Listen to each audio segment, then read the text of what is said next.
من يهده الله فلا مضل له ومن يضلله فلا هادي له ونشهد أن سيدنا ومولانا محمدا عبده ورسوله أما بعد فقد قال الله تعالى في كلامه المجيد والفرقانه الحميد أعوذ بالله من الشيطان الرجيم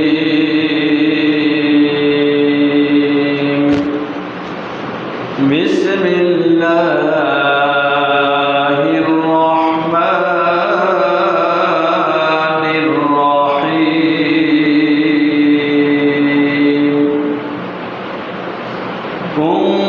كنت خير أمة أخرجت للناس تأمرون بالمعروف وتنهون عن المنكر وقال النبي صلى الله عليه وسلم إن الجنة حرمت على الأنبياء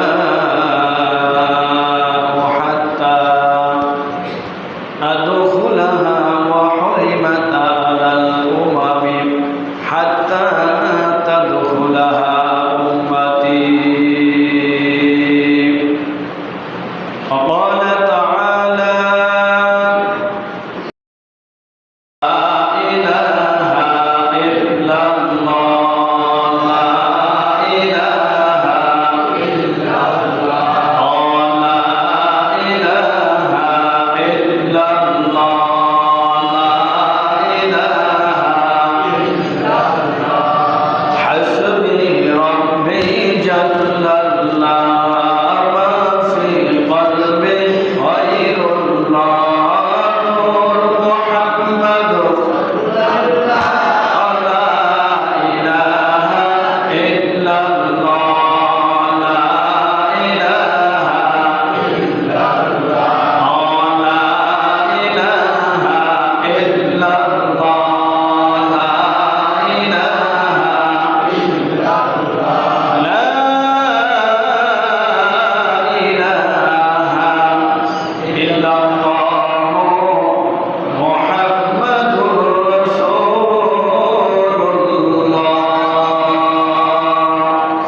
صلى الله عليه وسلم الحمد لله মহান রব্বুল আলামিনের দরবারে লাখো শুকর যে আল্লাহ রব্বুল আলামিন আজ পবিত্র জুমার দিন আল্লাহ রব্বুল আলামিনের মহান হুকুম জুমার নামাজ আদায় করার উদ্দেশ্যে আল্লাহ পাকের মসজিদে আসার বসার তৌফিক দান করেছেন। সেই মহান স্রষ্টার দরবারে শুকরিয়া দান সকলে বলি আলহামদুলিল্লাহ। লাখো কোটি দুরূদ ও সালাম বর্ষিত হোক আমার আপনার পেয়ারা নবী মুহাম্মদুর রাসূলুল্লাহ সাল্লাল্লাহু আলাইহি ওয়াসাল্লামের উপর। আল্লাহ রাব্বুল আলামিন আমাদেরকে এত নিয়ামত দান করেছেন, যেই নিয়ামতের শুকর আদায় করে আমি আপনি আমরা কেউ শেষ করতে পারব না। আল্লাহ তাআলা আমাদেরকে বড় বড় কয়েকটি নিয়ামত দান করেছেন। তার মধ্যে একটি নিয়ামত হলো আল্লাহ তাআলা আমাদেরকে আশরাফুল মাখলুকাত বানিয়েছেন। আলহামদুলিল্লাহ। আল্লাহ তাআলা আরেকটি নিয়ামত হচ্ছে আমাদেরকে আল্লাহ তাআলা মানুষ হিসাবে দুনিয়াতে প্রেরণ করেছে। আশরাফুল মাখলুকাত না বানিয়ে ইচ্ছে করলে আল্লাহ তাআলা অন্য কিছু বানাইতে পারতেন। কি বলেন, পারতেন না? এটা অনেক বড় নিয়ামত, আল্লাহ আমাদেরকে মানুষ বানিয়েছে। এরপরে আল্লাহ তাআলা আরো বড় নিয়ামত হচ্ছে মানুষের মধ্যে অনেক ধরনের মানুষ আছে। কেউ আছে আস্তিক, কেউ আছে নাস্তিক। আল্লাহ তাআলা আমাদেরকে মুসলমানের ঘরে জন্ম দিয়েছেন, বলেন আলহামদুলিল্লাহ। 3 নম্বর নিয়ামত হলো আল্লাহ তাআলা আমাদেরকে এমন একজন নবী দান করেছেন, যেই নবীর উম্মত আল্লাহ তাআলা আমাদেরকে বানিয়েছেন। এমন একজন নবী, যেই নবীর না বানাইলে আসমান জমিন চন্দ্র সূর্য লৌহ কলম আরশ কুরসি আল্লাহ তাআলা কিছুই বানাইতেন না। সর্বশ্রেষ্ঠ নবী, সমস্ত নবীদের নবী, সমস্ত মাখলুকের নবী, জিন্নাতের নবী, পশু পাখির নবী, দুনিয়া আখিরাত সমস্ত জগতের নবী, বিশ্ব নবী, আমার আপনার নবী মুহাম্মদুর রাসূলুল্লাহ সাল্লাল্লাহু আলাইহি ওয়াসাল্লামের উম্মত বানায়া পাঠাইছেন। সুবহানাল্লাহ।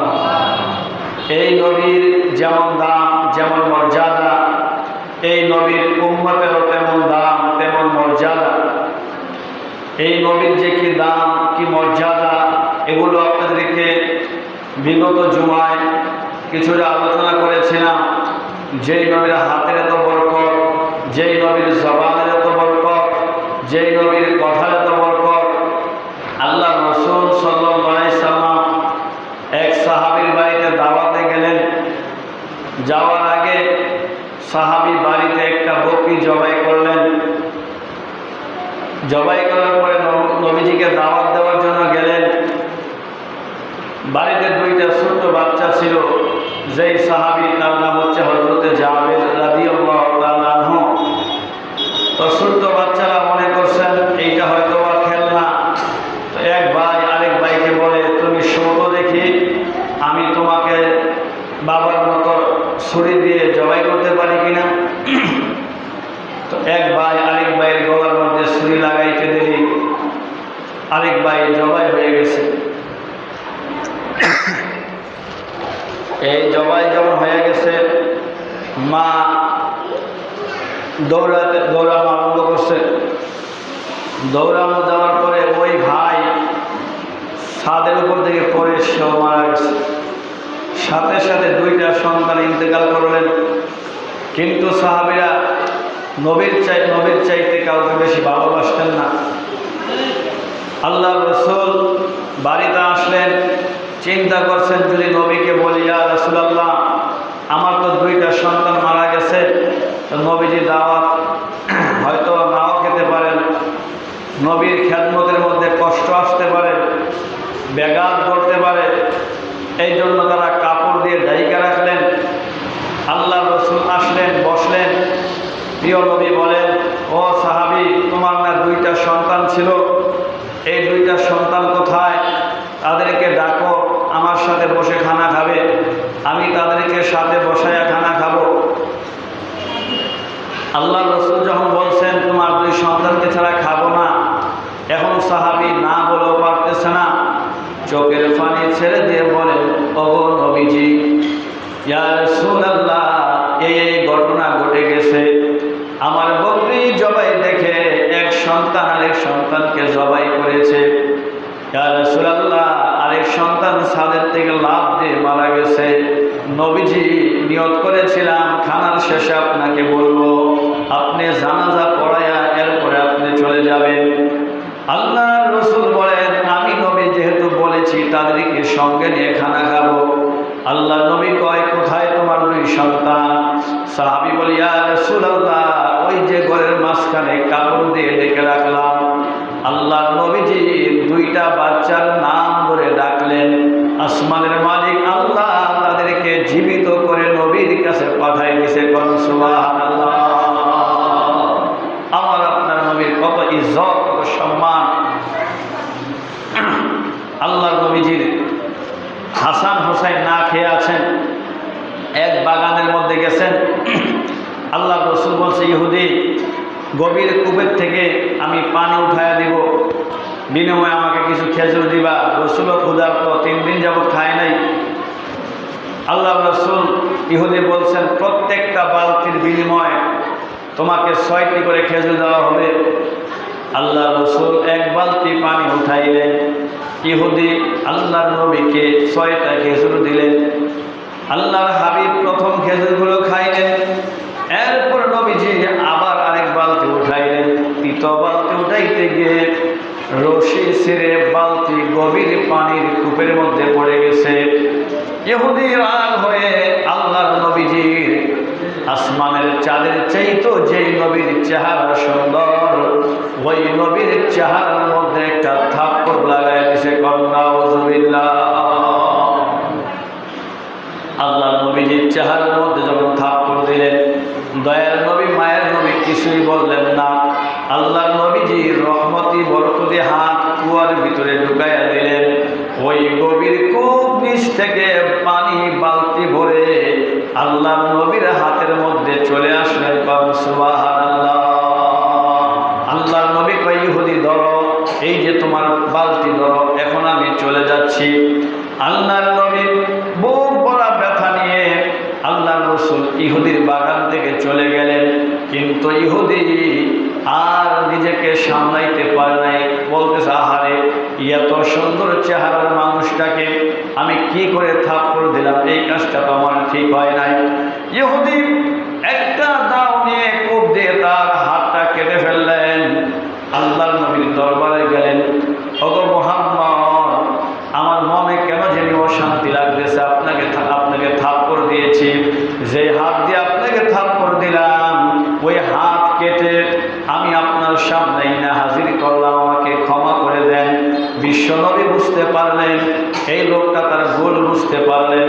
রহমতের নবী, দয়ার নবী, মায়ার নবী ইহুদির কাটা হাত তার হাতের জায়গায় লাগিয়ে রহমতের মুখ থেকে 1 ফোঁটা থুতু ওই কাটা হাতের মধ্যে লাগাইতে দেরি আগের চাইতো বেশি মজবুতের সাথে জোড়া হয়ে গেছে।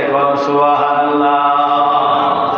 ইহুদি বুঝতে পারলেন এই লোকটা তো সাধারণ কোনো মানুষ নয়, এই লোকটা তো কোনো সাধারণ কোনো ব্যক্তি নয়। ইহুদি কয়, আমার বোঝার বাকি নাই, আপনি যে রাহমাতুল লিল আলামিন বিশ্ব নবী, আমাকে জলদি জলদি পড়ায়া দেন লা ইলাহা ইল্লাল্লাহু মুহাম্মাদুর রাসূলুল্লাহ সাল্লাল্লাহু আলাইহি ওয়াসাল্লাম। আমার আপনার নবীর এত সম্মান, এত মর্যাদা, যেই নবীর এত সম্মান, এই নবীজি কত সম্মান। একটা হাদিস রাসূল বলেন, ইন্নাল জান্নাতা হুরিমাত আলাল আমবিয়া হাত্তা দুখুলাহা। ততক্ষণ পর্যন্ত দুনিয়ার কোন নবী জান্নাতে যেতে পারবেন না, যতক্ষণ পর্যন্ত আমার আপনার নবী বেহেশতে না যাবে। সুবহানাল্লাহ। ওয়া হুরিমাত আলাল উমামি হাত্তা আদখুলাহা। আর আমার নবীর উম্মত যতক্ষণ পর্যন্ত বেহেশতে না যাবে, পৃথিবীর কোন নবীর উম্মত বেহেশতে যাওয়ার পারমিশন পাবে না। সুবহানাল্লাহ। এই নবী যেমন দামি, এই নবীর উম্মত তেমন দামি। এই নবীর উম্মতের এত মর্যাদা, আমরা তো সস্তায় নবীর উম্মত হয়েছি, এই জন্য নবীর গুরুত্ব, নবীর আদর্শ আমাদের কাছে ভালো লাগে না। আর অন্যান্য নবীরা পর্যন্ত এই নবীর উম্মত হওয়ার জন্য আল্লাহর কাছে দোয়া করছে। সুবহানাল্লাহ। হযরত মূসা আলাইহিস সালাতু ওয়াস সালাম তুর পাহাড়ে গিয়ে আল্লাহর সঙ্গে কথা বলতেন।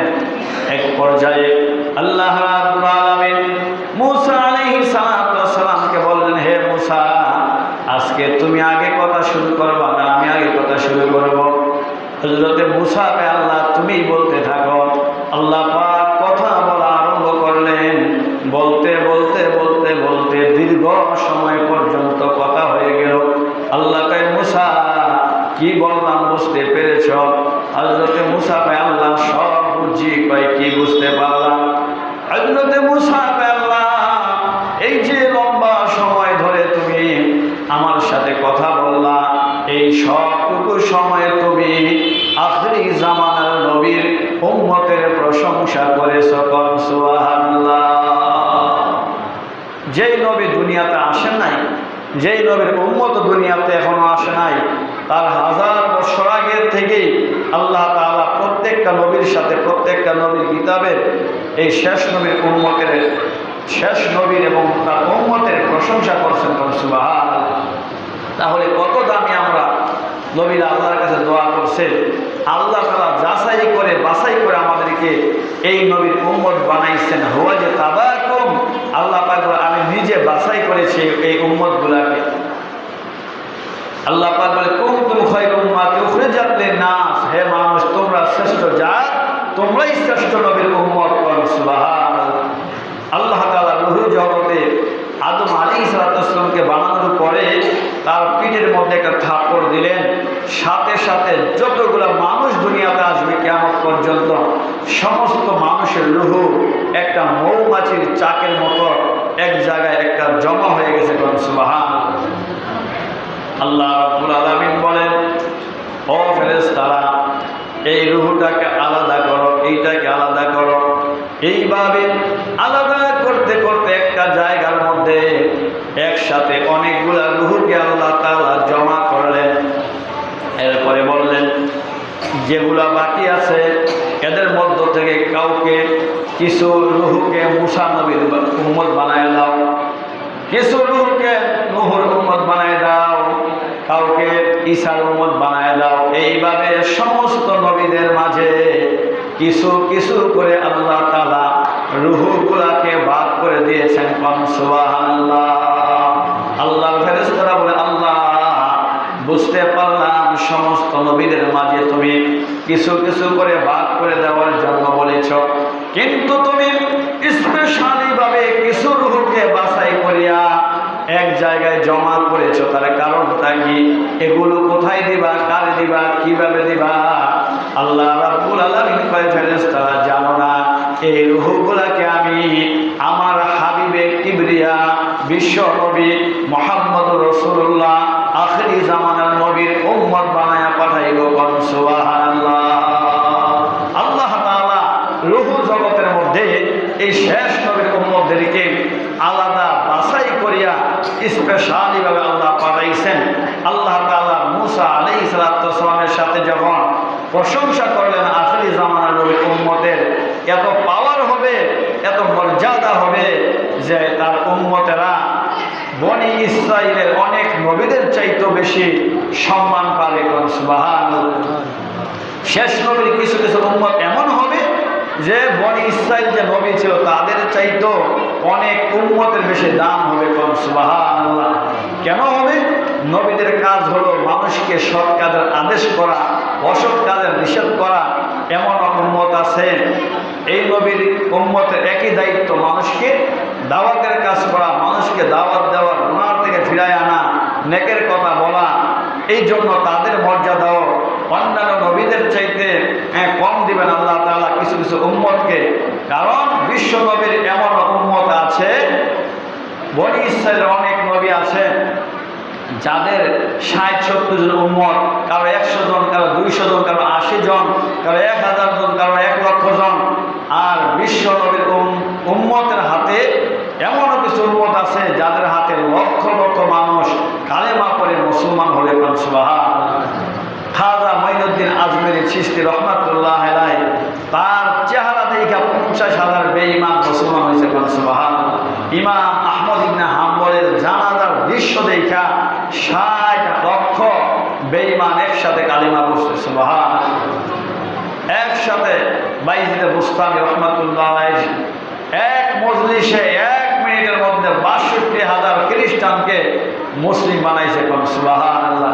কয়েক জুমা আগে আপনাদেরকে শোনাইলাম যে হাফেজ আবুল বারাকাত মালদ্বীপের রাজা প্রজা সমস্ত জনগণকে, হিন্দুদেরকে একসাথে মুসলমান বানাইছে। সুবহানাল্লাহ। এই জন্য এই নবীর এমন কিছু উম্মত আছে বনি ইসরাইলের নবীদের চাইতে বেশি সম্মান পাবে। সুবহানাল্লাহ।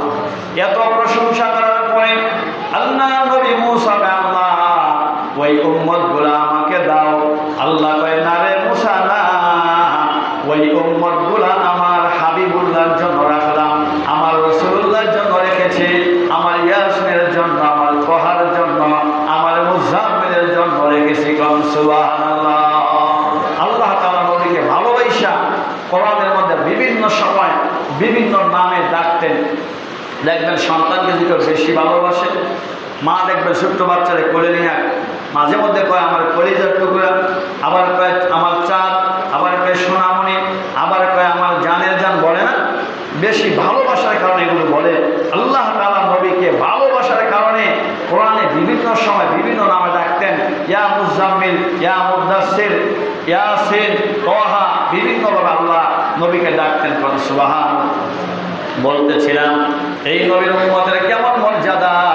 এই নবীর উম্মত হওয়ার জন্য নবীরা পর্যন্ত দোয়া করছেন। মুসা দোয়া করছেন, আল্লাহ কবুল করে নাই।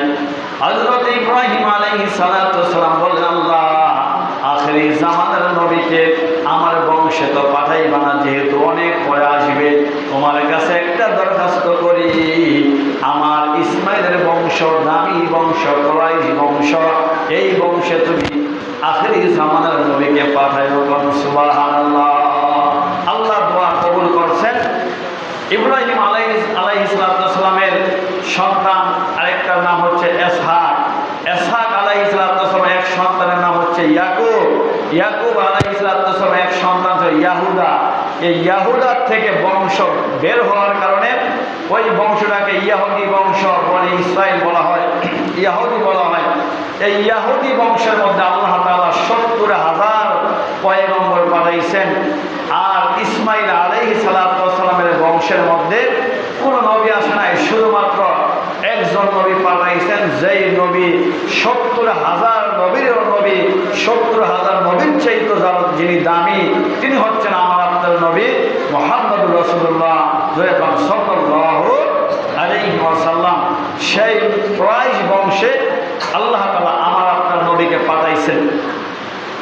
এরপরে হযরত ঈসা আলাইহিস সালাম দোয়া করেন, আল্লাহ তুমি আমার নবী না বানাইয়া যদি ওই আখিরি জামানার নবীর উম্মত বানাইতা, আমি বড় খুশি হইতাম। যেই নবীর উম্মত দুনিয়াতে আসবে শেষে, জান্নাতে যাবে আগে, যেই নবীর উম্মতের এত মর্যাদা, এত গুণগান, তাওরাতে পাওয়া যায় তাদের প্রশংসা, ইনজিলে পাওয়া যায়, জাবুরে পাওয়া যায়, আল্লাহ সেই নবীর উম্মত হওয়ার বড় শখ, বড় আশা। আল্লাহ রাব্বুল আলামিন বলেন, ঈসা এত নিয়ামত তোমাকে দিলাম, পিতা ছাড়া তোমার মায়ের গর্ভে আমি তোমাকে পাঠাইলাম, শুধু তাই না একটা মরণ প্রান্তের মধ্যে নিয়ে তোমাকে আমি প্রসব করাইলাম। এই ঈসা 2 দিনের দিনে তোমার জবান দিয়ে আমি কথা ফুটাইলাম, শুধু তাই না রে ঈসা 3 দিনের দিনে তোমাকে আমি নবুয়তি দান করলাম। এরপরে আসমানি প্রধান 4টা কিতাবের মধ্যে ইনজিল নামের একটা কিতাব আমি তোমাকে দান করলাম। এরপরও কেন তুমি আখিরি জামানার নবীর উম্মত হতে চাও? হযরত ঈসা বলে, আল্লাহ যেই নবীর উম্মতের প্রশংসা তুমি নিজে করেছ, ওই নবীর উম্মত আমাকে তুমি বানাও। সুবহানাল্লাহ। আল্লাহ তাআলা দোয়া কবুল করছেন, আসমানে উঠায় আনিছেন। কিয়ামতের আগে আবার ঈসা পয়গম্বর আসবে, এই নবীর উম্মত হয়ে আসবে। সুবহানাল্লাহ। তাহলে নবীরা পর্যন্ত দোয়া করছে বিশ্ব নবীর উম্মত হওয়ার জন্য। আর আমরা বিনা দোয়ায়, বিনা দরখাস্তে আল্লাহ তাআলা আমাদেরকে বিশ্ব নবীর উম্মত বানাইছেন। কিন্তু মাগনা জিনিস তো, এই জন্য কদর নাই, এই জন্য নবীর গুরুত্ব বুঝি না, নবীর ইজ্জত বুঝি না, নবীর সম্মান বুঝি না।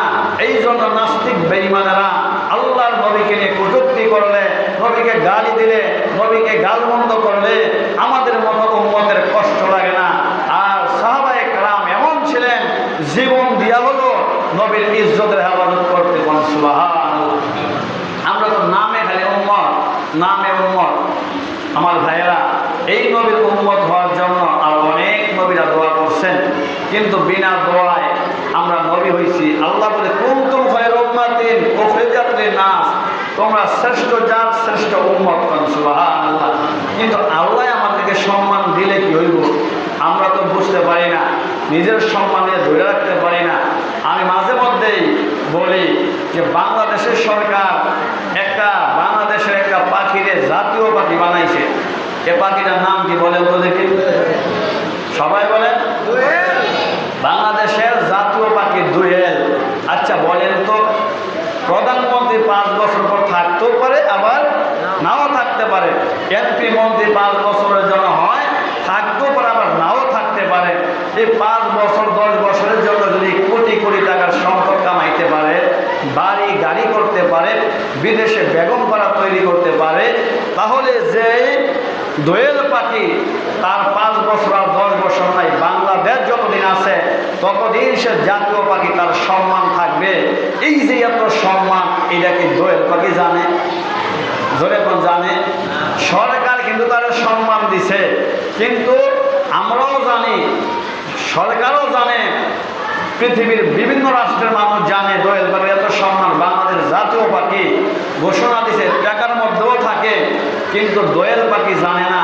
তার ইজ্জত সম্মান সে না বোঝার কারণে বাথরুমের পোকা খায়, বৃষ্টির মধ্যে ঝড়ের মধ্যে করুই গাছ বিভিন্ন গাছের ছিদ্রর মধ্যে রাত্র যাপন করে।